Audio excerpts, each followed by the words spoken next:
Imagine this, the narrator's voice begins, low and steady. A speeding ticket. A simple fine. But within minutes, it becomes something far greater, not a punishment for the guilty, but a test for the man in the judge's chair. The courtroom is half full, the usual morning crowd. Sunlight filters through old stained glass, cutting stripes of gold across the benches. Someone coughs. A police officer sips coffee by the door. Everything feels ordinary, until the clerk calls the next name.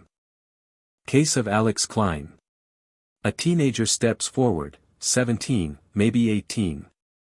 Black hoodie, cap turned backward, phone in his hand like armor. He doesn't look nervous.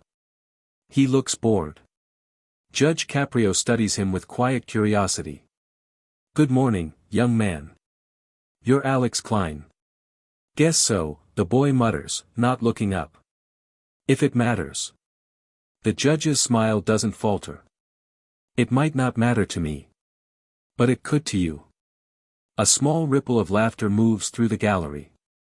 Alex glances up, smirking. "You sure about that?" Caprio opens the file. 47 miles an hour in a 25 zone. Near a school. That sound right? Alex shrugs. "I was late. Didn't hit anyone. So what's the big deal?" "The big deal," the judge says evenly, "is that the law doesn't wait for damage before it speaks." The boy leans on the podium. "Laws just for old people who are scared of living." That hits the room like a slap. The quiet shifts. A man in the back mutters something under his breath. Caprio doesn't move, doesn't even blink. "So," he says softly, "you think I'm one of those old people?" Alex lifts his chin. "I think you sit there pretending to help people. But really? You're just wasting time. You're useless." A sharp intake of breath from somewhere behind him. The courtroom freezes. For a long second, even the hum of the ceiling fan seems to stop. Caprio sets his pen down, folds his hands, and says quietly, "You know, usually when someone breaks the law, I pass judgment. But today," he pauses. "Today I might have to decide who really deserves it." The words hang in the air. Alex frowns, uncertain for the first time. The audience waits, half expecting the judge to explode, to order the bailiff to escort the boy out. But Caprio simply leans back in his chair. "Tell me something, Alex," he says, voice calm. "Do you think being angry makes you strong?" The boy hesitates, then shrugs again, masking the flicker of doubt. "Better than being weak." Caprio nods slowly. "Maybe. Or maybe it's just another kind of cage." He doesn't explain what he means. He doesn't have to. The silence that follows feels alive, stretching out until it presses against the walls. Then, with deliberate ease, Caprio closes the file. "We'll come back to the speeding later. Right now, I'd rather understand the person behind the wheel." Alex shifts uncomfortably. "What's there to understand?" "You'd be surprised," the judge replies. His tone is soft, almost kind, but his eyes, sharp, unwavering, don't let the boy look away. For the first time, Alex lowers his phone. In that moment, the courtroom stops being a stage for a traffic case. It becomes something else, quieter, heavier, charged with an invisible weight neither of them fully recognizes yet. Somewhere in the back, someone whispers, "He's not gonna yell." But Judge Caprio doesn't need to. His calm is its own authority, the kind that cuts deeper than any raised voice could. And as the boy crosses his arms, defiant but uncertain, the judge's words echo softly through the hall. "Let's find out what really brought you here, Alex. Because sometimes, the fine isn't for breaking the law, it's for breaking something inside yourself." Where are you watching from? Let me know in the comments below and don't forget to subscribe to this channel. Caprio doesn't touch the gavel. He simply watches the boy for a moment, as if searching for something beyond his face, something buried. Then, quietly, "Let's make a deal, Alex. For the next few minutes, forget the ticket. Just tell me who you are. Alex exhales sharply. What's that supposed to mean? It means, Caprio says, that I'd rather know the person than the charge. The boy smirks. You're not a therapist, Judge. No, Caprio replies, but I've met enough broken people to recognize when someone's trying to pretend they aren't. The words land heavier than expected. Alex looks away, pretending to scroll through his phone. His voice cracks slightly when he answers, fine. You want to know? My name's Alex Klein. 17. North Providence. My mom works 2 jobs. I don't see her much. My dad, he stops. Doesn't matter. It matters to you, Caprio says gently. The boy's shoulders stiffen. Look, I handle myself, okay? I drive myself to school, I make my own money fixing scooters, I don't need people telling me how to live. Caprio's tone stays even. And the fines? You pay those too? Alex scoffs. No. My mom does. When she can. The judge nods slowly, the faintest sigh escaping. So, you handle everything yourself, as long as someone else takes the fall. A few heads in the gallery turn. Alex feels the heat of their attention. You don't know me, he mutters. That's why I'm asking, Caprio replies. The courtroom feels smaller now. The space between them, judge and defendant, shrinks with each word. Alex folds his arms. You wouldn't get it. You grew up safe. Rules worked for you. Caprio leans forward, his voice quieter now, almost a whisper. You think so? The tone is different, not defensive, but heavy. When I was your age, my father worked every day of his life. Bricklayer. He used to come home with his hands so torn he couldn't hold a fork. I watched him die thinking he hadn't done enough. Don't tell me I don't understand what it's like to fight your own world. Alex stares, surprised. It's not the kind of answer he expected from a man in robes. The judge sits back again, softer now. Anger's a funny thing, Alex. It feels like control, but really, it's just fear wearing a louder mask. The boy frowns. Fear of what? Of being seen, Caprio answers. Because once someone really sees you, they can hurt you. Right? For a second, Alex's expression falters. He opens his mouth, then closes it. The arrogance is gone, replaced by something uncertain, almost boyish. The judge doesn't press. He simply lets the silence breathe. The old clock ticks above them, steady, patient. Finally, Alex says, barely audible, you said you've seen broken people. Maybe I just don't want to be one of them. Caprio nods. Then stop pretending you're made of steel. Nobody is. There's a pause that feels longer than it is. Then the judge gestures to the papers in front of him. You know, your case file is thin. No priors. No reckless record. But it's what's missing that interests me. Alex glances up. Missing? 2 months ago, Caprio says, tapping the page, you skipped school. Got a ticket for parking outside a closed lot. That day, something changed. The notes here say your mother called the school. Said you'd been quiet ever since. What happened that day? The question lands like a quiet bell, not accusing, not demanding. Just real. Alex's throat tightens. He forces a laugh, but it doesn't stick. Nothing. Just didn't feel like going. The judge studies him. You sure? Alex looks down. His jaw works, but no words come out. The courtroom is silent except for the faint hum of the lights. Then Caprio says, gently, you don't have to say it today. But you will. Because the truth always finds its way out, even if it starts as a whisper. He lifts his gavel slightly but doesn't strike it. We'll take a short recess, he says. Not for the court, for you. Alex blinks. For me. Caprio nods. Go outside. Breathe. Think about who's paying for your choices, and who's paying for your silence. The gavel taps once, light, restrained, almost symbolic. As the boy turns to leave, someone whispers from the gallery, "That judge, he's not judging him." And they're right. He isn't. He's waiting, for the truth that still hides behind the anger. When the door closes behind Alex, Caprio exhales, staring at the file that suddenly feels heavier than paper. He murmurs to himself, almost a prayer. Sometimes the hardest cases are the ones where the guilty just need to forgive themselves. When the recess ends, the courtroom feels different. The hum of voices is lower, the air more watchful. Alex walks back in slower this time, without his phone. His eyes dart briefly toward the floor before meeting the judge's gaze.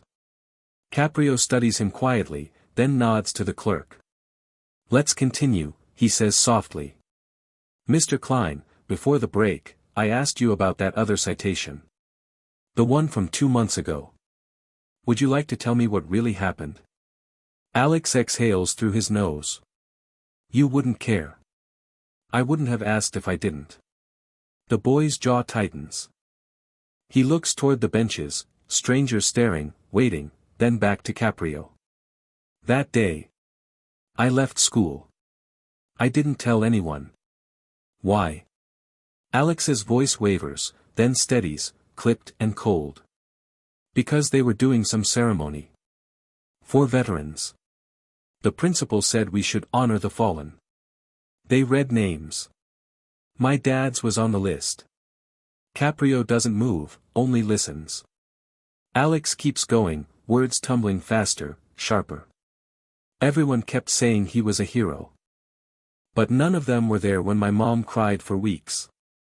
None of them sat at that kitchen table trying to figure out how to keep the lights on. He left to be a hero, and I got stuck trying to fill a ghost's shoes." He laughs once, a hollow, fragile sound. "So yeah, I left. I didn't want to hear them thank him. I didn't want to clap." A stillness spreads across the room.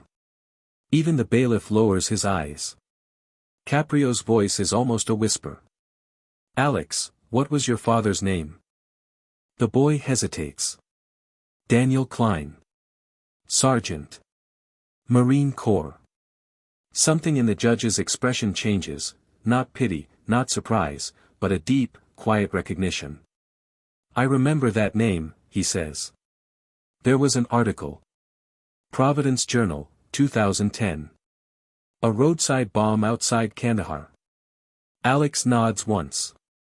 "Yeah. That's him." For a long moment, no one speaks. Then Caprio sets his pen down carefully, as though the slightest motion might shatter the fragile calm. "Your father's service, it's not a debt you have to repay by being angry at the world. He already paid it. You're allowed to live differently." Alex clenches his fists. "That's easy for you to say. You didn't lose him." Caprio looks up, and for the first time, his voice carries a trace of something personal. "I lost a brother in Vietnam. He was 19. Thought the same thing, that dying for a cause would make life make sense. It didn't. All it did was leave us trying to make peace with the silence he left behind." The boy looks at him, the sarcasm gone. The words hit somewhere he can't defend. "Alex," Caprio continues quietly, "I'm not here to judge your pain. I'm here to make sure it doesn't decide who you become."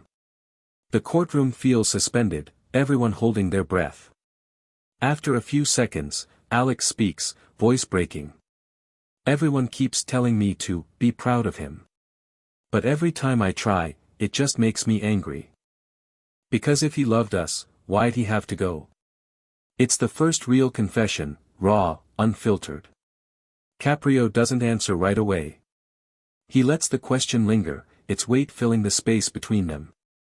When he finally speaks, it's not as a judge, but as someone who's spent a lifetime learning where pain hides. Maybe he went because he believed protecting others was the only way to love. Maybe he was wrong about that. But that doesn't mean you have to keep punishing yourself for his choices. Alex wipes his sleeve across his face quickly, pretending it's nothing. So what now? You gonna fine me for being messed up? The judge shakes his head. No. I'm going to ask you something harder. What? To stop pretending you're the only one still fighting the war he left behind. The words sink in. Somewhere near the back, someone exhales shakily. Caprio closes the folder in front of him. Your father's name deserves respect, Alex. But so does yours. You're not a shadow. You're still here, alive. And that means you get to choose what comes next. The boy nods faintly, eyes glassy but determined not to let the tears fall. For the first time, the tension in the room feels like release. The judge gestures toward the bailiff. Bring me the photo from that clipping, if we can find it. I think we owe Sergeant Klein a word or two before we finish. Alex blinks. What for? Caprio smiles gently. Because sometimes, before we forgive the dead, we need to let the living speak. The gavel rests silent on the bench, no sentence, no verdict. Just the hum of the lights, and a courtroom that suddenly feels more like a place of healing than punishment. The silence that follows Alex's confession is almost physical, thick, heavy, impossible to ignore. Even the hum of the fluorescent light seems distant. Judge Caprio sits motionless for a few seconds, the weight of the boy's words hanging between them. Alex, he says quietly, your father must have been a good man. Alex's voice is low, almost a growl. He was a hero. That's what everyone says. But I hate when they do. Because I'm not a hero. I'm just tired of being compared to one. Caprio studies him, not as a judge, but as a man trying to see through the fog of someone else's pain. So you hate everything that reminds you of him. The uniforms, the rules, even people who try to teach you. Alex nods sharply. Yeah. Maybe you too. You sit up there in that robe, and everyone listens. You tell people what's right. If he were here, you'd be telling him the same thing. A few people gasp softly. The air tightens. But Caprio doesn't react, no flash of anger, no shift in tone. He just stands, slowly, and reaches for something on the bench beside him. When he turns back, there's a small, worn frame in his hands. The sound of wood against the desk is quiet but clear. He holds it up so the boy can see. Inside the frame is an old photograph, a young Frank Caprio in military fatigues, standing on a sun-bleached base, squinting into the camera. I wore a uniform too, the judge says. His voice carries a calm gravity, stripped of formality. My son did as well. And every night he was overseas, I sat awake wondering if I'd ever get a call, the one that would take him from me. Alex blinks. The anger in his face falters, replaced by something smaller, more uncertain.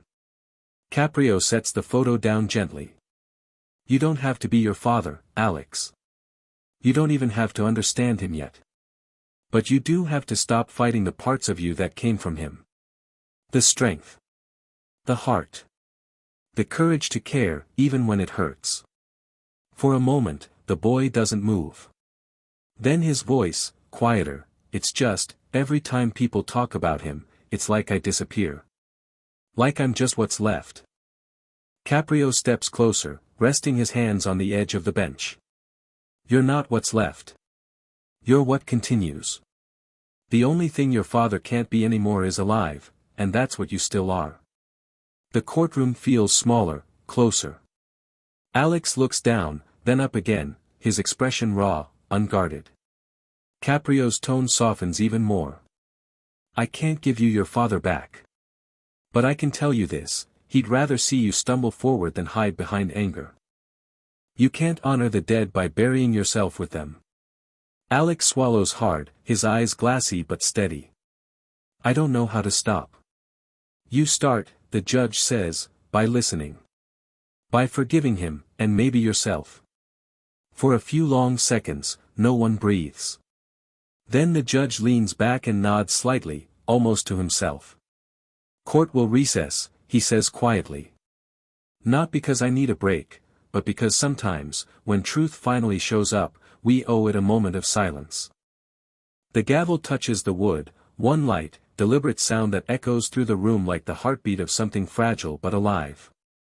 As Alex turns to leave, he glances once more at the photograph on the desk. The man in the picture is young, standing straight, sunlight in his eyes, not so different from him after all. For the first time, Alex looks like he's really seeing someone, and maybe, just maybe, beginning to see himself. When the courtroom reconvenes, the morning light has shifted, softer now, spilling across the wooden benches like a quiet benediction. Judge Caprio settles back into his chair, his face calm but unreadable. Alex sits differently too. No slouching, no crossed arms, just stillness. The judge speaks first, voice measured but warm. Alex, the law says you broke a rule. But I think what really broke was trust, between you and your mother. Alex looks down. She just doesn't get it. Caprio tilts his head. Or maybe she gets it too well. Maybe that's what scares her. A flicker crosses the boy's face, confusion, then guilt.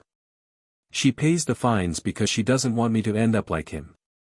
She thinks if she keeps me busy, I won't leave like he did. No, Caprio says gently. She pays them because she misses him every day, and she sees him in you. The same eyes. The same fire. That's not fear, Alex. That's grief trying to keep you safe. The boy swallows hard, his jaw trembling slightly. I thought she was just mad at me all the time. She's mad, the judge says softly, because it hurts to love someone who reminds you of what you lost. The courtroom is silent again, not heavy this time, but reverent. Caprio opens a new folder on his desk. You know, I checked your record again during the break. There's something interesting here. He flips a page. That last speeding ticket. It's been paid. Alex frowns. Paid? No, it wasn't. Oh, it was. This morning. Caprio lifts a letter from the file, its edges slightly wrinkled. By your teacher, Mrs. Thompson. Alex blinks. What? Why would she? Caprio reads aloud, his tone even but steady. This boy isn't a delinquent. He's a kid who's angry because no one has told him he's allowed to be sad. Maybe if someone showed him kindness instead of punishment, he'd stop fighting everyone, including himself. The boy stares at him, stunned. A few murmurs ripple through the gallery. She paid it, he asks, barely audible. She did, Caprio nods. And she wrote that letter because she still believes you're worth saving from your own anger. Alex lets out a shaky laugh. She hated me. I used to sleep through her class.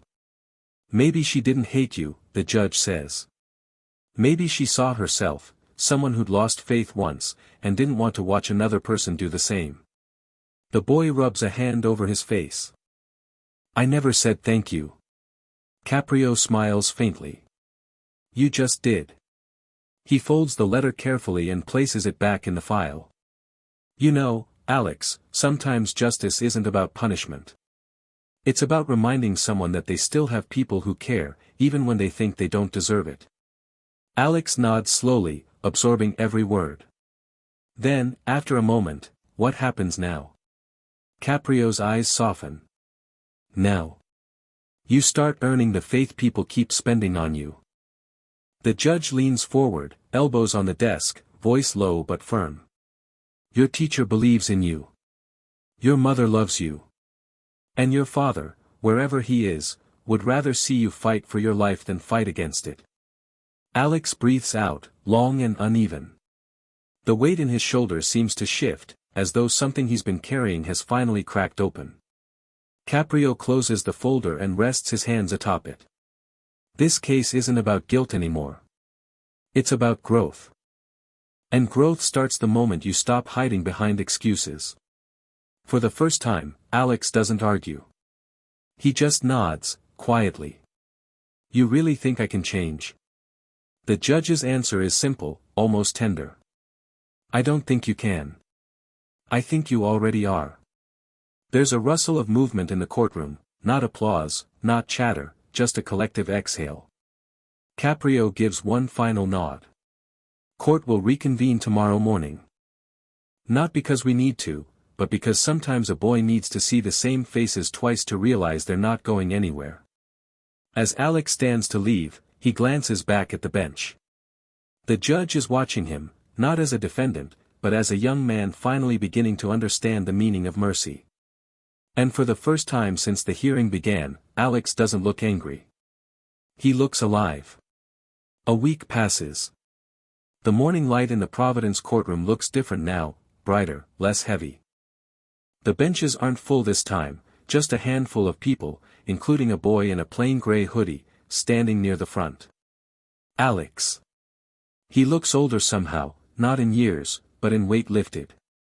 When Judge Caprio enters, Alex straightens, no defiance in his eyes, only a quiet steadiness. Mr. Klein, the judge begins, you've been busy this week, haven't you?